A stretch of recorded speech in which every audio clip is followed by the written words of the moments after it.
আমি কথা বলা শুরু করছি, আপনারা যদি কথা বলেন আমি কিন্তু দুইবার বলবো না। আমরা আজকে উপদেষ্টা পরিষদের মিটিং এ গুরুত্বপূর্ণ 3টা সিদ্ধান্ত হয়েছে। আমি এই রিড আউট করবো, এটা রিড আউট করার পরে আপনার সিদ্ধান্তগুলো জানতে পারবেন। আজ শনিবার 20 মে 2000। আরে ভাই আপনি একটু নিচে, ভাই একটু নিচে ধরেন, আপনি জুম করে করছি। হ্যাঁ, আজ শনিবার 10 মে 2025 তারিখে উপদেষ্টা পরিষদের এক বিশেষ সভা অনুষ্ঠিত হয়।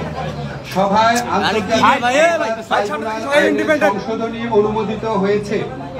সংশোধনী অনুযায়ী আন্তর্জাতিক অপরাধ ট্রাইব্যুনাল কোন রাজনৈতিক দল, তার অঙ্গ সংগঠন বা সমর্থক গোষ্ঠীকে শাস্তি দিতে পারবে।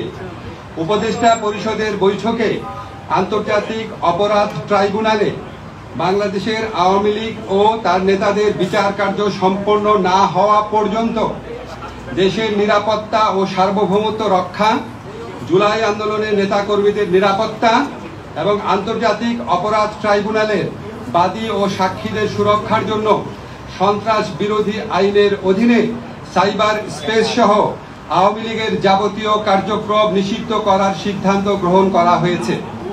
এ বিষয়ে প্রয়োজনীয় পরিপত্র পরবর্তী কর্মদিবসে জারি করা হবে।